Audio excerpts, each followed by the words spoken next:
Una vez más, que Dios les bendiga.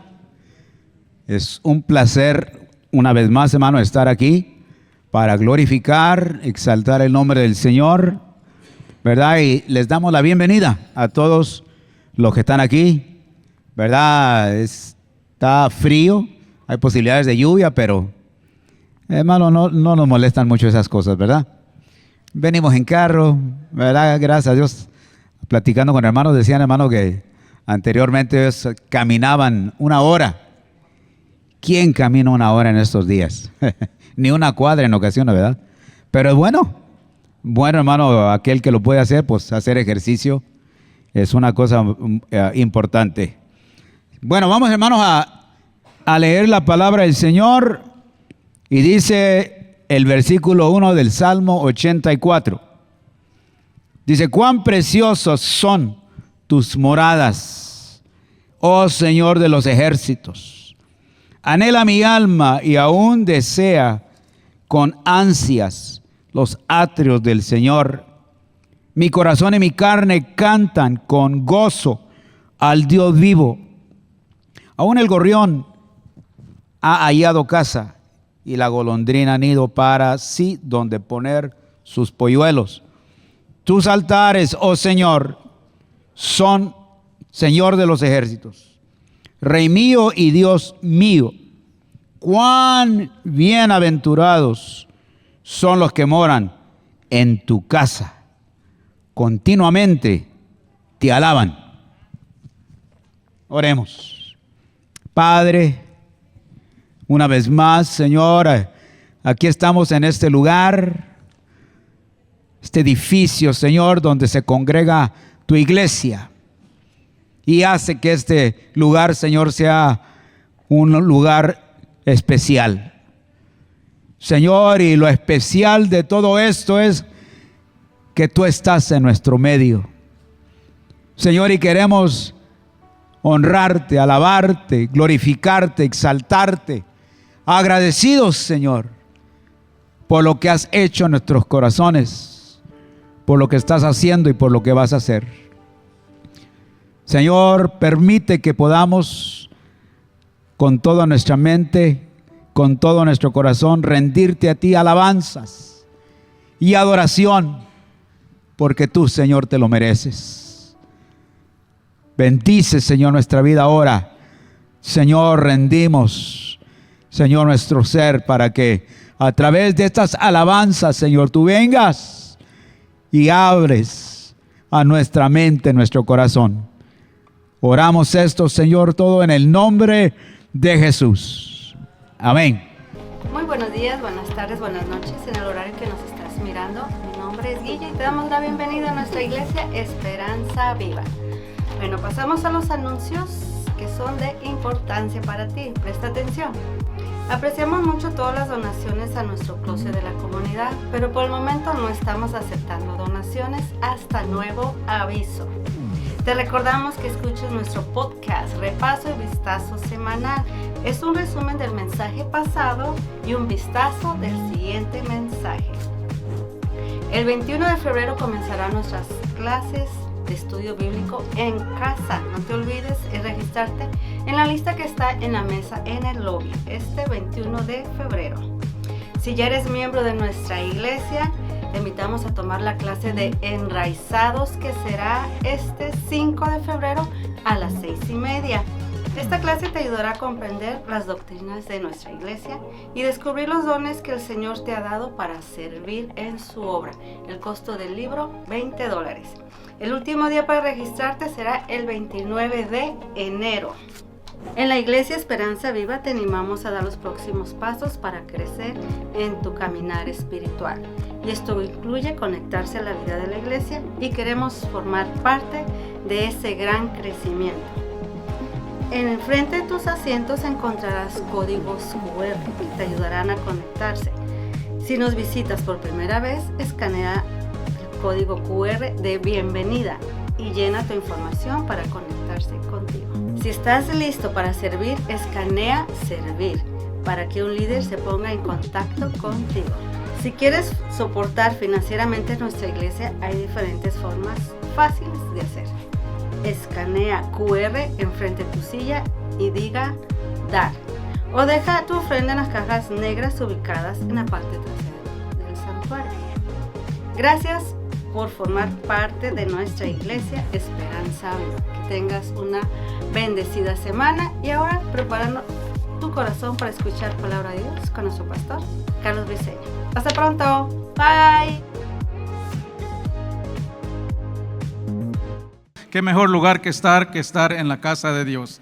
Hermanos, unos anuncios antes de comenzar. Ya vamos a comenzar nuestros estudios en casa. La próxima semana vamos a comenzar una serie acerca de las cartas a las iglesias en Apocalipsis.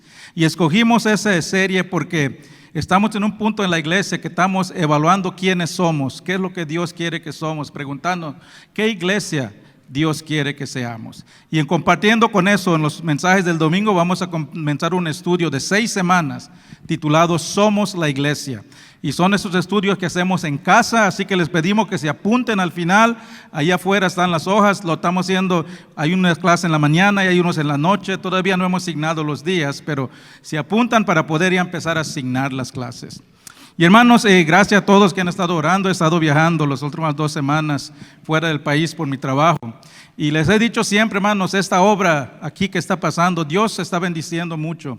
Y esta obra es una obra de Dios nada más, porque aquí no tenemos ningún pastor pagado, ningún líder pagado, ningún músico pagado. Todos lo hacemos por el amor a Dios. Pero algo muy importante para eso funciona, hermanos. Una cosa que les he contado, que tuve una crisis de fe cuando Dios llamó a esta iglesia para comenzar. ¿Cómo voy a hacer esto yo? Si trabajo, si viajo mucho por mi trabajo. Pero Dios siempre provee. Y Dios ha proveído líderes en todos lados durante la semana. El pastor David lo aprecio mucho por lo que hace, los líderes que están enseñando las clases. Y algo que tenemos que hacer como iglesia, tenemos que desarrollar nuevos líderes, tenemos que desarrollar discípulos, tenemos que poner la próxima generación. Y hermanos, descuidamos la iglesia si no hacemos eso. Así que las últimas semanas yo he estado mentoreando a un joven, nuestro joven que es el líder de los jóvenes adultos. Hemos estado revisando cada semana y hoy él nos va a traer la palabra. Le voy a pedir a Gadiel que pase adelante, hermanos. Y hemos estado reuniendo con Gadiel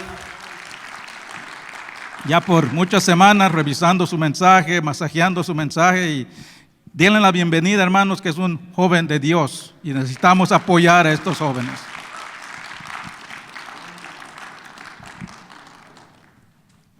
Estoy nervioso, hermanos. ¿Cómo están? ¿Bendecidos? Es un placer para mí estar aquí con ustedes. La vez pasada que prediqué me dijeron que me tardé muy poquito tiempo, hice muy poquito tiempo de prédica, entonces el día de hoy vamos a estar 2 horas y media aquí. Ese es el entusiasmo, hermanos, amén. Abramos nuestras Biblias, hermanos, en Eclesiastés 1, capítulo 1. Vamos a leer de los versículos 12 al 18, si podemos ponernos de pie en reverencia a la palabra de Dios. También eso es algo que me hicieron notar la vez pasada, que me apresuré. Entonces cuando todos estén listos, cuando todos tengan la cita, digan amén. Amén. Perfecto. Entonces, sí, en reverencia a la palabra de Dios voy a leer el pasaje. Yo, el predicador, fui rey sobre Israel en Jerusalén, y di mi corazón a inquirir y a buscar con sabiduría sobre todo lo que hace debajo del cielo. Este penoso trabajo dio Dios a los hijos de los hombres para que se ocupen en él. Miré todas las obras que se hacen debajo del sol, y he aquí todo ello es vanidad y aflicción de espíritu. Lo torcido no se puede enderezar, y lo incompleto no puede contarse. Hablé yo en mi corazón diciendo: he aquí yo me he engrandecido y he crecido en sabiduría sobre todos los que fueron antes de mí en Jerusalén. Y mi corazón ha percibido mucha sabiduría y ciencia, y dediqué mi corazón a conocer la sabiduría y también a entender las locuras y los desvaríos. Conocí que aún esto era aflicción de espíritu, porque en la mucha sabiduría hay mucha molestia, y quien añade ciencia añade dolor. Bendito Padre Celestial, gracias, Señor, por regalarnos un día más de vida. Gracias, Padre, por darme el privilegio de compartir tu palabra. Te pido, Padre, que seas tú quien hable a través de mí, y que seas tú quien hable a través de esta de esta palabra. Abre, Señor, nuestro entendimiento, abre, Señor, nuestro corazón, que seas tú quien habla en nuestros corazones y que seas tú quien plante la semilla en nuestros corazones. En el nombre de tu amado Jesús. Amén. Entonces, el día de hoy, hermanos, pueden sentarse. El día de hoy, hermanos, revisaremos 3 etapas por las que el autor de Eclesiastés pasa a lo largo de su vida, ¿no? Hablaremos de cómo él recibió conocimiento de parte de Dios, ¿no?, para reinar sobre Israel. Cómo es que su camino prosperó porque caminó junto a Dios. Pero en este trayecto, hermanos, el predicador, que así es como él se llama a sí mismo, el predicador se desvía, ¿no? Desvía su mirada y se encontró con un dilema que a todos los seres humanos nos ha pasado, ¿no? ¿Cuál es el sentido de la vida? ¿Y por qué parece que no tiene ningún sentido? ¿No? El predicador, lo apunté aquí me adelante, el predicador, que así es como el mismo autor de Eclesiastés se refiere a sí mismo, se dedica a analizar la vida debajo del sol, que en otras palabras es la vida sin tener en consideración a Dios y a la eternidad, ¿no? Entonces, el primer punto es el predicador preferido. ¿Quién fue el predicador? ¿Quién escribe Eclesiastés? Para poder entender los pensamientos del predicador, tenemos que entender quién fue, ¿no? Eclesiastés no menciona de manera específica quién fue su autor, pero por la manera en la que él se refiere a sí mismo, podemos asumir que el libro pertenece a Salomón, que fue hijo del rey David, ¿no? Y Eclesiastés no fue el único libro de Salomón. Tenemos el Cantar de los Cantares y los Proverbios, ambos escritos en la juventud de Salomón, ¿no? Y si nos dedicamos a leer Cantar de los Cantares y Proverbios, vemos que hay una diferencia muy grande entre Eclesiastés y estos 2 libros, ¿no? Estos libros contrastan muy bien las distintas etapas de la vida de Salomón. El Cantar de los Cantares o el Canto de Salomón es un poema romántico que presenta la unión definitiva entre la novia y el novio, centrándose en temas como amor, sabiduría, belleza, poder y deseo, ¿no? Proverbios trata sobre el arte de vivir, sobre cómo tomar decisiones inteligentes para el bienestar futuro de uno como persona. Y Eclesiastés, hermanos, es un enfoque más pesimista, es una reflexión de la vida de Salomón, una reflexión que se centra en la vida debajo del sol y cómo todo es vanidad. Y esta frase, que todo es vanidad, se expresa que la vida donde Dios no es tomado en cuenta es una vida sin sentido. Pero ¿quién fue Salomón? No, ya por lo que les acabo de comentar, pues Salomón fue un escritor, fue un hombre sabio y fue el sucesor de David. Pero ¿qué más fue de Salomón? ¿Qué estilo de vida fue el que llevó a Salomón a escribir sobre el arte de vivir, a pensar que la vida carece de sentido? Entonces, si podemos ir a 1 de Reyes 3, 8, 12, espero esté en la pantalla, si no aquí lo leemos. Entonces, Salomón, así, ¿quién fue Salomón? Respuesta rápida, fue un próspero rey que ganó el favor de Dios al pedir sabiduría en lugar de riquezas. Entonces, 1 de Reyes, capítulo 3, versículos del 8 al 12. Dice, amén, amén, perfecto. Mas Salomón amó a Jehová, andando en los estatutos de su padre David, solamente sacrificaba y quemaba incienso en los lugares altos. E iba el rey a Gabaón, porque aquel era el lugar alto principal, y sacrificaba allí. 1000 holocaustos sacrificaba Salomón sobre aquel altar. Y se le apareció Jehová a Salomón en Gabaón una noche en sueños, y le dijo, pide lo que quieras que yo te dé. Y Salomón dijo, tú hiciste gran misericordia a tu siervo David mi padre, porque él anduvo delante de ti en verdad, en justicia y con rectitud de corazón para contigo. Y tú le has reservado esta tu gran misericordia, en que le diste hijo que se sentase en su trono, como sucede en este día. Ahora, pues, Jehová Dios mío, tú me has puesto a tu siervo por rey en lugar de David mi padre, y yo soy joven y no sé cómo entrar ni salir. Y tu siervo está en medio de tu pueblo, el cual tú escogiste, un pueblo grande, que no se puede contar ni numerar por su multitud. Da pues a tu siervo corazón entendido para juzgar a tu pueblo y para discernir entre lo bueno y lo malo, porque ¿quién podrá gobernar tu pueblo tan grande? Y este acto, ¿cuál es el acto que agradó a Dios? El acto de pedir sabiduría. Salomón pudo haber pedido riqueza, Salomón pudo haber pedido poder, pero él decide pedir sabiduría para gobernar el pueblo de Dios, ¿no? Salomón fue consciente de que no era una tarea fácil gobernar, al pueblo de su padre, entonces pidió sabiduría. Y Dios no solo le dio sabiduría, como este acto de pedir sabiduría le agradó a Dios, Dios no solo le dio sabiduría, Dios también le dio riquezas y también le dio gloria. De tal manera, era tanta la gloria de Salomón que no había reyes como él, ¿no? Y los reyes iban a pedirle consejo a Salomón. El corazón de Salomón estaba en el lugar correcto al principio. Esto es importante que lo notemos, ¿no? Primera de Reyes 4, 29, versos 29 al 31 dice: y Dios dio a Salomón sabiduría y prudencia muy grandes y anchura de corazón, como la arena que está a la orilla del mar. Era mayor la sabiduría de Salomón que la de todos los orientales y que toda la sabiduría de los egipcios. Aún fue más sabio que todos los hombres, más que Etán Ezraíta y Hernán y Calcol y Darda, hijos de Maol, y fue conocido entre todas las naciones alrededor. Es claro el favor de Dios en favor de Salomón. Hasta podemos decir que Salomón fue uno de los consentidos de Dios. Su corazón estaba en el camino correcto, ¿no? Personas de todos lados venían a buscar sabiduría, venían a buscar esos consejos, y Salomón lo tenía todo. Todo lo que nosotros podemos llegar a desear, Salomón lo tenía, ¿no? Fama, oro, él tenía carros y se construyó un bosque, tenía un trono de marfil, tenía animales exóticos y una flota enorme, ¿no? Oh, gracias. Y tenía una flota enorme, y encima de eso, él anhelaba tener sabiduría. No, él no solamente anhelaba tener riqueza, él anhelaba tener sabiduría, y él se dedicó a buscar sabiduría día tras día. Y a lo largo de Proverbios nosotros podemos ver que ese era el deseo de Salomón, el deseo sin cesar de buscar sabiduría. Proverbios 8, de versículos 35 al 36, dice: porque el que me halle hallará la vida y alcanzará el favor de Jehová, mas el que peca contra mí defrauda su alma. Todos los que me aborrecen aman la muerte.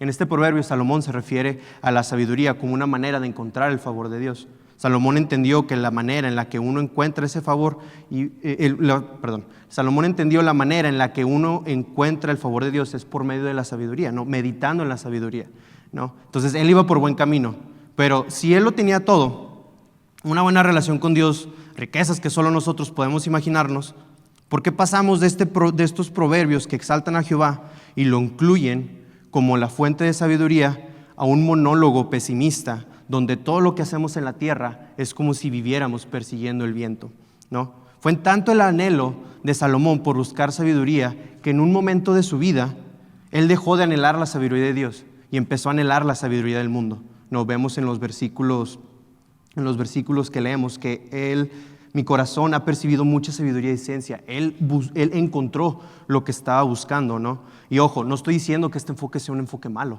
¿no? El problema aquí es que Salomón retira a Dios como su prioridad, ¿no? El problema es cuando sacamos a Dios de nuestros planes, donde ya no buscamos la sabiduría de Dios. Santiago, hermanos, nos recuerda que la vida es como una neblina y solo con Dios es que tendremos un mañana.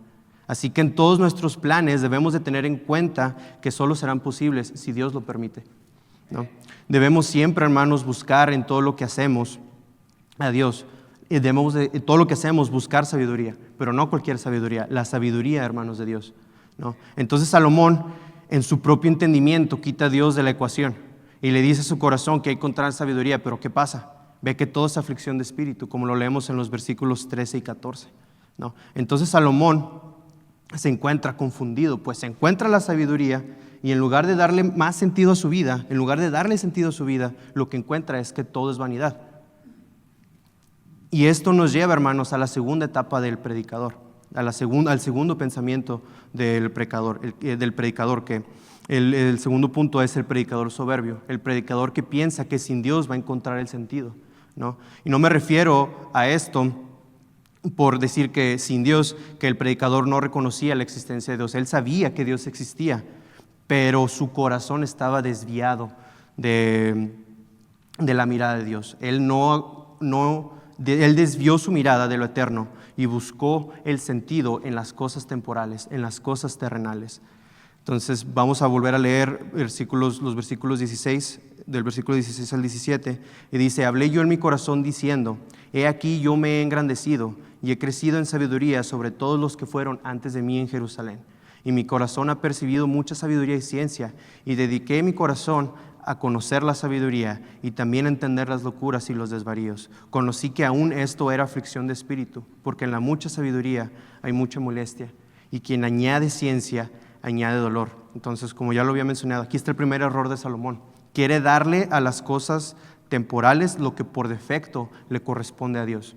Y ese es nuestro problema de hoy en día, hermanos, ¿no? Como seres humanos y como cristianos, ¿no? No entendemos que vivimos en este mundo, pero no somos de este mundo, ¿no? No entendemos que nuestro corazón fue creado con un componente eterno. Dios creó a los hombres para un propósito en la eternidad, y nuestro corazón no puede ser saciado con los componentes temporales que encontramos debajo del cielo, ¿no? Una vida sin Dios, hermanos, es una vida vacía. Ahí es donde nuestra vida carece de sentido y nuestra vida se vuelve repetitiva y aburrida y vana, como si persiguiéramos al viento. Dice el predicador que la vida es así, como perseguir el viento. No sabemos de dónde va y no sabemos a dónde viene, ¿no? Esa es la vida sin Dios, esa es la vida debajo del sol, ¿no? Entonces Salomón le dio a la sabiduría el lugar que le corresponde a Dios, pero no la sabiduría de Dios, sino la sabiduría del mundo. Y la sabiduría del mundo nos va a decir que hacer lo malo está bien, ¿no? La sabiduría del mundo le dijo a Salomón que se casara con 700 mujeres y que tuviera 300 concubinas, ¿no? Según que para tener paz entre las naciones, ¿no? Esto claro no le agradó a Dios, porque él dijo: no os llegaréis a ellas, ni ellas llegarán a vosotros, porque ciertamente harán inclinar vuestros corazones tras sus dioses. A estas pues se juntó Salomón con amor. Y ya cuando Salomón estaba viejo, ellas se desviaron e inclinaron su corazón a dioses ajenos y se llevaron a Salomón con ellas. Salomón lo hizo esto también. Salomón se volvió un idólatra, ¿no? Primer libro de Reyes, capítulo 11, versículos del 9 al 10, dice, les doy tiempo para que lo busquen. Si ya lo encuentran, digan amén. Primera de Reyes, capítulo 11, versículos del 9 al 10. Amén.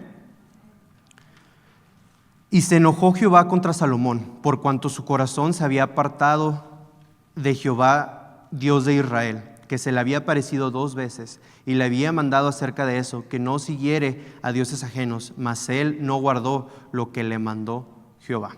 Entonces podemos concluir, hermanos, que Salomón se dejó influenciar por lo inmundo y terminó confundido entre tanta sabiduría. No, Salomón encontró la perdición en la sabiduría del mundo, en las mujeres y en los dioses ajenos. Para él era sabio casarse con mujeres paganas para encontrar paz y para encontrar más riqueza, porque cuando se casaban con las princesas de las otras naciones, obviamente los reyes de estas otras naciones le llegaban con él con riquezas, ¿no? De allí estuvo otro error: se enredó en lo ajeno, se confundió entre tanta sabiduría. No, dice 1 Corintios capítulo 1, versículos del 19 al 21, dicen: pues está escrito, destruiré la sabiduría de los sabios y desecharé el entendimiento de los entendidos. ¿Dónde está el sabio? ¿Dónde está el escriba? ¿Dónde está el disputador de este siglo? ¿No ha enloquecido Dios la sabiduría del mundo? Pongan atención en esta parte. ¿No ha enloquecido Dios la sabiduría del mundo? Pues ya que en la sabiduría de Dios el mundo no conoció a Dios mediante la sabiduría, agradó a Dios salvar a los creyentes por la locura de la predicación, ¿no? Entonces, entre tanto pecado y entre tanta sabiduría humana, Salomón perdió el rumbo y el propósito. Dios lo confundió entre tanto razonamiento. Pablo en el versículo 21 nos dice que no podemos encontrar a Dios por medio de la sabiduría humana. Uno encuentra a Dios con un mensaje tan simple que los sabios lo pasan por alto, ¿no? Entonces, por retirar a Dios de su vida, Salomón no le encuentra sentido a su vida, no, a la vida en general. Entonces, ¿por qué la vida debajo del sol no tiene sentido? ¿Qué es la conclusión a la que llegó Salomón? No, Salomón empieza su búsqueda de sentido en la sabiduría, pero no tiene éxito. Y hasta cierto punto, si uno lo ve, si uno analiza, dice, pues tiene sentido, ¿no? Si yo me hago más inteligente, voy a encontrarle el sentido a la vida, ¿no? Y Salomón encontró este conocimiento. Y he aquí yo engrandecido sobre todos los que fueron antes de mí, ¿no? Salomón sabía que él era más sabio que sus antecesores y más rico que ellos, pero a pesar de dedicar su vida a la sabiduría, encontró que esto es aflicción de espíritu, ¿no? Y lo concluye en el verso 18, que dice: porque en la mucha sabiduría hay mucha molestia, y quien añade ciencia añade dolor. Y como no encontró Salomón el sentido en la sabiduría, lo segundo que hace, bueno, voy a encontrar el sentido en el placer, ¿no? Y rápidamente Salomón se da cuenta de que no, el placer no sirve como propósito para nuestras vidas. Por eso es que lo descarta tan pronto, ¿no? Fue un exceso, hermanos, que Salomón tuvo al querer saciar su hambre de respuestas. No, Salomón dice en versículos adelante, dice que él agasajó su carne con vino en busca del sentido de las cosas debajo del cielo. Salomón sigue dándole un enfoque terrenal y un enfoque finito a la vida. No. Y ya habiendo descartado el placer, cambia su enfoque. Él dice, bueno, no es la sabiduría, no es el placer, entonces va a ser el trabajo. Voy a encontrar el propósito en el trabajo. No. Recordemos, hermanos, que Salomón está buscando un reemplazo a Dios en su vida. No, él intentó reemplazar a Dios con la sabiduría, con el placer, y nada. No, Eclesiastés 2, allá abajo, Eclesiastés 2, versículos del 4 al 9 dice: engrandecí mis obras, edifiqué para mí casas, planté viñas, me hice huertos y jardines, y planté en ellos árboles de todo fruto. Me hice estanques de aguas para regar de ellos el bosque donde crecían los árboles, y compré siervos y siervas, y tuve siervos nacidos en casa. También tuve posesión grande de vacas y de ovejas, más que todos los que fueron antes de mí en Jerusalén. Me amontoné también plata y oro, y tesoros preciados de reyes y de provincias. Me hice de cantores y cantoras, de los deleites de los hijos de los hombres, y de toda clase de instrumentos de música. Y fui engrandecido y aumentado, más que todos los que fueron antes de mí en Jerusalén. A más de esto, conservé conmigo mi sabiduría.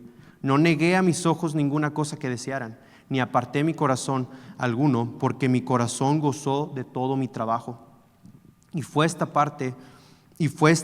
esta fue mi parte de toda mi faena. Y miré yo luego todas las obras que habían hecho mis manos y el trabajo que tomé para hacerlas. Y he aquí, todo era vanidad y aflicción de espíritu y sin provecho debajo del sol.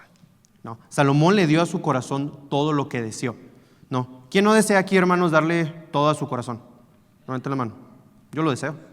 ¿No? Yo deseo darle a mi corazón lo que desea. A mí se me antoja un helado, yo le doy a mi corazón el helado. ¿No? Se me antoja un steak. Les voy a dar hambre. Un steak de Texas Roadhouse, ¿no? Con su puré de papa al lado, ¿no? Y con su cocota, ¿no? Su cocota. ¿A quién no se le antoja? ¿A quién no desea? Nuestro corazón desea eso, ¿no? Entonces nosotros vivimos en un constante deseo de saciar nuestro corazón. ¿Y lo logramos? Siempre estamos buscando la respuesta, hermanos, que con el teléfono nuevo, que con el carro nuevo, o una casa nueva, o vacaciones más lejos y más caras. Y no se termina esta búsqueda, hermanos, porque siempre queremos más. Hermanos, el corazón en su estado natural busca siempre estar alejado de Dios. Jeremías 17:9 dice: engañoso es el corazón más que todas las cosas y perverso. ¿Quién lo conocerá? Entonces, hermanos, si el corazón es engañoso, ¿por qué buscamos saciarlo? ¿Por qué le hacemos caso? Es nuestra naturaleza. Nuestra naturaleza es estar alejados de Dios. Salmo 51:5 dice: he aquí en maldad he sido formado y en pecado me concibió mi madre, hermanos. Todos somos pecado. Nuestro ser desea estar separado de Dios y esto es lo que el corazón desea, ¿no? Romanos 8:7 al 8. Yo sé que son muchas citas, hermanos, pero por cuanto los designios de la carne son enemistad contra Dios, porque no se sujetan a la ley de Dios, ni tampoco pueden. Y los que viven según la carne no pueden agradar a Dios. Hermanos, nunca vamos a agradar a Dios buscando lo que el corazón desea. Entonces, si el corazón es engañoso, nuevamente les hago esta pregunta: ¿por qué confiamos en Él? ¿Por qué le damos esas riendas de nuestra vida a aquello que nos separa de Dios? ¿No? Salomón se confió en Él y lo complació, pero se dio cuenta de que nada aprovecha el saciar su vida con cosas pasajeras. Salomón se da cuenta que trabajar tampoco le da sentido a su vida. No, Salomón logró lo que nosotros llegamos a desear, a querer lograr, no rodearse de lujos y de carros y de casas de oro, de plata, pero al final todo carece de sentido. No, de nada aprovecha afanarnos en lograr estas riquezas o el afanarse en buscar sabiduría, porque al final, hermanos, al final de nuestros días, hermanos, vamos a morir. Esa es la conclusión que llega el predicador, ¿no? Dice: ¿de qué me sirve rodearme de riquezas si lo que yo estoy construyendo ahorita se lo voy a heredar a alguien que no sé si va a aprovecharse de eso? No sé si esa persona va a ser sabia o va a ser necia. Y les adelanto, hermanos, los hijos de Salomón no fueron sabios, ¿no? Desperdiciaron por lo que Salomón trabajó, ¿no? Dice Salomón, ¿de qué me sirve ser sabio si mi final va a ser el mismo final que el necio? Y esto, hermanos, le desesperaba a Salomón. Esto le frustraba, ¿no? Él decía, yo hice todo esto para que alguien para que alguien lo vaya a heredar, pero ¿qué garantía tengo de que ellos van a hacer lo mismo que yo? ¿No? Entonces Salomón, en su frustración, no encuentra respuesta y no sabe cuál es el sentido de las cosas. Y así pasan los años. Pasan los años, y es donde él escribe Eclesiastés. No, él escribe todas estas conclusiones, y al final de Eclesiastés, los últimos 2 versículos de Eclesiastés, es que encontramos la respuesta, no, que nos da un adelanto en Eclesiastés 5:7, que dice, donde abundan los sueños, también abundan las vanidades y las muchas palabras, mas tú teme a Dios. ¿No? Aproximadamente a la mitad del libro nos dice, bueno, todo esto es vanidad, pero nosotros tenemos que temer a Dios. Entonces, eso nos lleva, hermanos, a nuestro último punto, ¿no? Predicador introspectivo, ¿no? El predicador encuentra su respuesta en los tiempos finales de su vida, después de años anhelando lo ajeno y no teniendo en cuenta lo eterno. Él dice en Eclesiastés 12, del 13 a 14, dice, el fin de todo el discurso oído es este, teme a Dios y guarda sus mandamientos, porque esto es todo del hombre. Porque Dios traerá toda obra a juicio, juntamente con toda cosa encubierta, sea buena o sea mala. Entonces Salomón, en sus días finales, dice que lo que la vida necesita es a Dios para tener sentido. No, los placeres, el trabajo y la sabiduría no van a llenar nuestra vida. No van a darnos ningún significado, ninguna sensación de satisfacción. Solo una vida temiendo a Dios y viviendo conforme a sus mandatos. Y Salomón entiende esto, entiende que hay que temer a Dios y seguir los mandamientos, pues al final seremos juzgados por nuestras acciones. No, pero esto no es motivo para que nosotros temamos a Dios. No es como que temer a Dios no significa tenerle miedo, ¿no? No significa, bueno, pues me tengo que portar bien porque si no voy a ser castigado. No, el temer a Dios no es un miedo cobarde o suplicante, es la debida reverencia que la criatura le debe a su creador y los redimidos le deben al Redentor. Ese es el debido respeto y honra de Dios. No, ese es el temor a Dios. Y es lo que Salomón concluye. Pero ¿cómo se vive entonces una vida temiendo a Dios, hermano? Salomón, antes de estar confundido, lo escribió, ¿no? En Proverbios 3, versículos del 5 al 8. Tomo agua.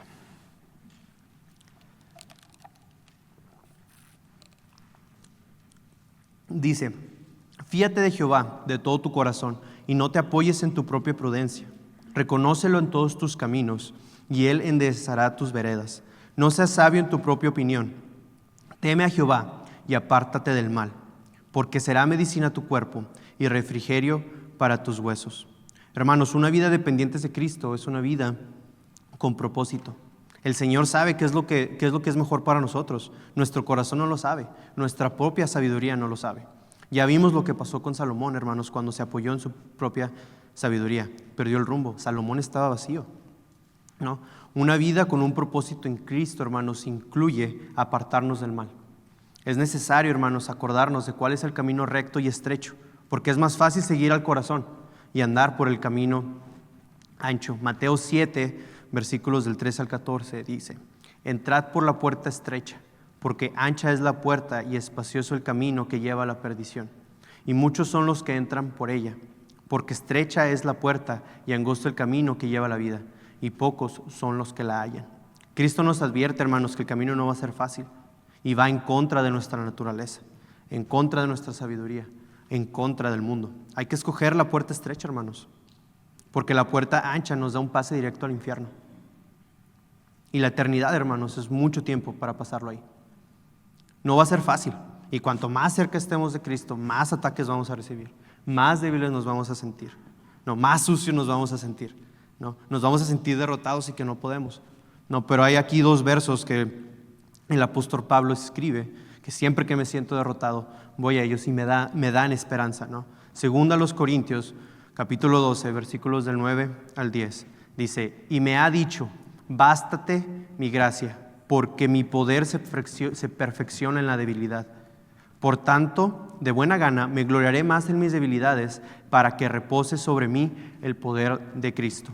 Por lo cual, por amor a Cristo, me gozo en las debilidades, en las afrentas, en necesidades, en persecuciones, en angustias, porque cuando soy débil, entonces soy fuerte.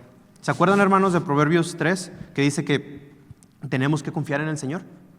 ¿No? Esto puede ser una respuesta para confiar en el Dios, en el por qué tenemos que confiar en Dios. Hay que confiar en que Él tiene más poder en nuestra debilidad, ¿no? Su gracia, hermanos, es suficiente, no nuestra prudencia, no nuestras fuerzas, sino el poder de Cristo que se perfecciona en nuestros momentos más débiles.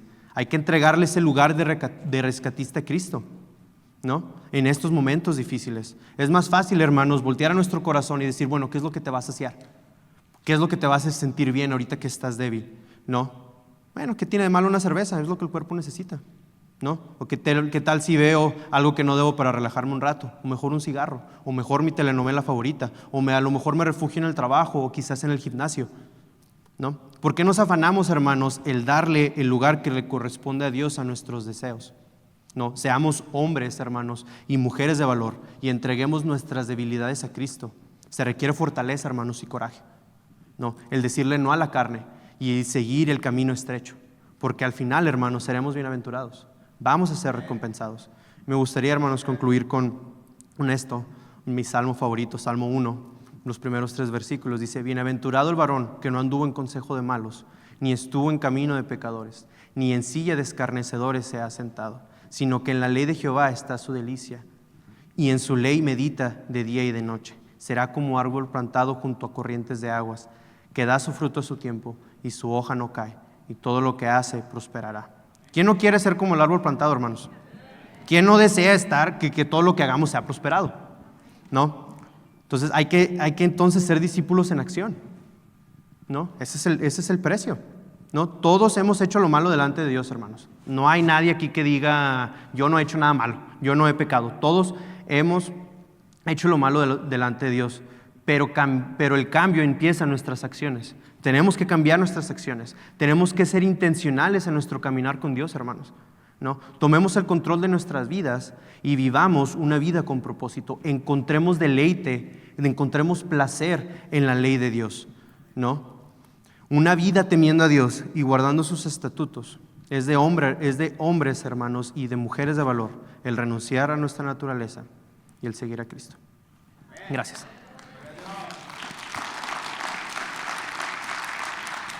Gracias, Gradiel. Hermano, ese libro de Eclesiastés muchas veces se confunde por un libro que niega la existencia de Dios, pesimista, porque es una obra de la manera que lo escribe, no llega a la conclusión hasta los últimos 2 versículos. Y lo que ese libro es una dolorosa autobiografía de la vida de Salomón, que durante gran parte de su vida desperdició las bendiciones que Dios le había dado. Se dice que tratan de calcular las riquezas de Salomón y son incalculables. No se puede calcular. No hay nadie que ha existido después de Salomón que ha tenido las riquezas que él tuvo. ¿Y qué es lo que pasa? No es malo tener dinero. Lo malo es cuando el dinero te tiene a ti. Y eso es lo que pasa, hermano. Dice la palabra de Dios que es más difícil que un rico pase por el ojo de una aguja. ¿Por qué? No es imposible, es posible, pero mientras más tenemos, más sentimos que no necesitamos a Dios. Más nos sentimos autosuficientes. Más podemos decir, mire todo lo que yo he acumulado. Y sacamos a Dios de la ecuación. Pero Salomón nos escribe este libro para advertirnos de no cometer el mismo error que él cometió. La palabra clave en todo este libro es vanidad. Lo repite 37 veces, se repite esa palabra. Y esa palabra expresa su intento inútil de encontrar satisfacción en una vida apartada de Dios.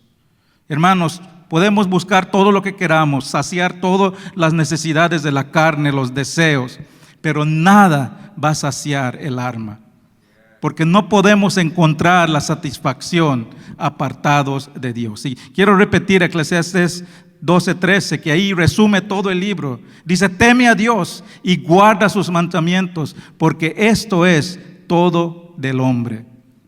Cuando le damos el primer lugar a nuestras vidas, las metas, nuestros placeres, nuestras ambiciones terrenales, cuando se lo entregamos y le quitamos el lugar de Dios y lo ponemos estas cosas en primer lugar, nuestra vida termina vacía. Eso es la vanidad. Eso es la vanidad que se refiere, porque eso no puede saciar el alma. El que escoge vivir su vida apartada de la voluntad de Dios está condenada a una vida de vanidad. Dice Eclesiastés 3:11 que todos nacimos con la eternidad en el corazón. Todos nacimos con un hoyo en el corazón que tiene que ser llenado. Y hermanos, te voy a decir, hay dos opciones nada más: o adoras a Dios o adoras a otra cosa. Si no adoras a Dios, hay algo más que está llenando ese hueco en tu corazón. Has reemplazado ese hueco, lo has tratado de llenar con algo que no es Dios. Así que mi pregunta es, para terminar, le voy a pedir al grupo de alabanza que pase. ¿Qué estás persiguiendo en tu vida? ¿Con qué estás llenando ese hueco en tu corazón que Dios diseñó para que lo busques a Él? ¿Con qué lo estás saciando? ¿Qué es esto que te está apartando de Dios? En vez de llenar ese vacío en tu corazón con placeres temporales, ¿por qué no vienes ante Dios y pídele que Él entre en tu corazón? Pídele que Él reine en tu corazón. Pídele que Él llene todos tus deseos. Invita a Jesús en tu corazón. Hazlo tu Señor y tu Salvador. Y empieza a vivir y a disfrutar esa vida abundante que Él vino a morir. Muchas veces, hermanos, complicamos la salvación. Es un regalo de Dios, es tan fácil. Solo tenemos que aceptarlo y recibirlo, pero preferimos trabajar y acumular y tener riquezas y dinero para mostrar lo que hicimos.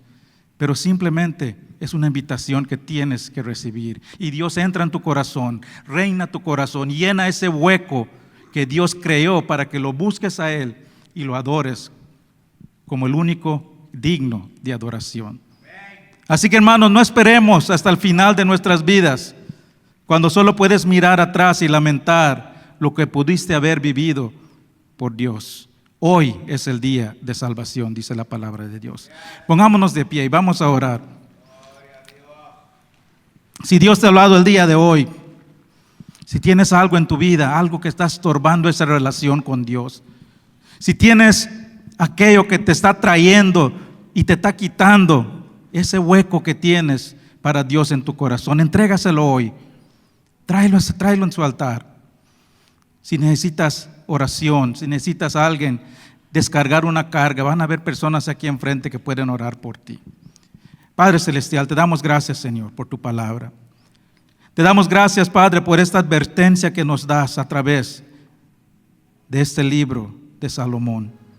Y te pedimos, Padre, que nos ayudes a enfocarnos solo en ti, Padre, a llenar ese hueco del corazón solo con ti, Señor, a eliminar y despojarnos de todo que estorba nuestra relación contigo. Todas las cosas del mundo, las cosas terrenales, ayúdanos a enfocarnos en lo eterno y no en lo terrenal. Gracias, Señor. Gracias por tu Hijo que has enviado, Señor. Ayúdanos a vivir nuestras vidas sobre esa roca firme que solo es Cristo.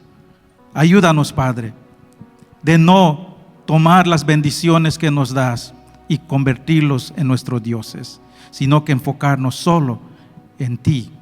Gracias, Señor. Gracias por las bendiciones que nos das cada día. Gracias, Señor. Tú eres bueno, eres grande. En el nombre de Cristo Jesús. Amén. Pasen adelante si quieren oración. Voy a estar enfrente si quieren conocer cómo puedo llenar ese hueco que tengo en mi corazón. Cómo puedo saciar mi alma que no encuentro con las cosas que ando buscando. Aquí estarán adelante. Pueden pasar adelante.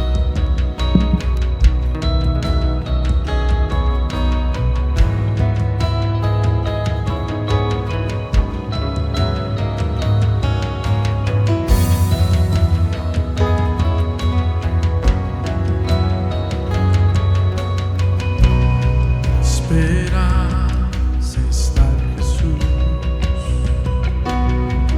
en su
presencia voy a estar,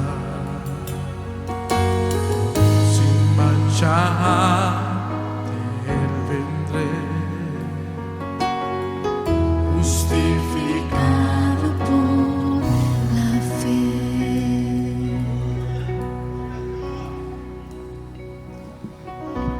Padre Celestial, gracias, Padre, porque Tú estás con nosotros, Padre. Padre, hay personas aquí que no se pueden pensar cómo van a ser mañana. Hay personas pasando por tormentas. Hay personas, Padre, que sienten desánimo, sienten desesperación, que han perdido ese gozo, Padre. Y esa persona que está aquí sintiendo eso, Padre, tal vez no pudo pasar adelante, pero Tú sabes quién es Él. Tú sabes quién es esa persona y te pido que le levantes, Padre, que le hagas sentir Tu presencia. Dale esa paz que sobrepasa todo entendimiento. Levántale, Padre. Recuérdanos que Tu palabra dice que Tú no nos abandonas, Tú no nos desamparas. Y en las tormentas dice Tu palabra que Tú estás con nosotros y nos pasas por las aguas fuertes. Cuando el fuego venga, dice Tu palabra, ahí estarás. Padre, te pedimos, Señor, que no seamos, Señor, personas que nos dejamos llevar y buscar saciar las necesidades de nuestras almas con las cosas del mundo. Gracias, Padre. Gracias por lo que nos has hecho en nuestras vidas, por lo que estás haciendo y por lo que la harás.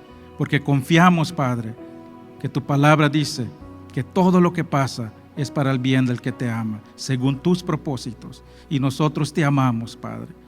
Padre, hace sentir esa persona que tiene ese corazón cargado. Hazle sentir que Tú estás ahí, Padre. Llena ese hueco de su corazón con Tu esperanza, con Tu paz. Gracias, Padre. Gracias, Señor. Gracias.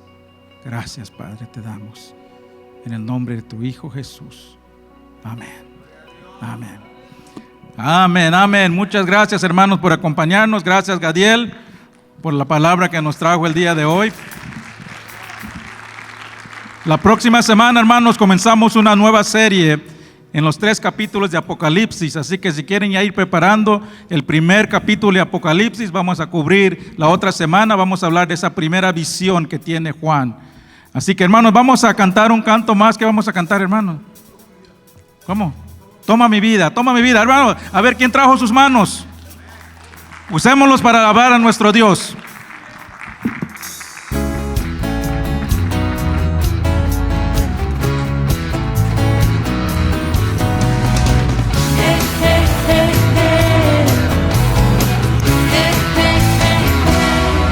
Toma mi vida.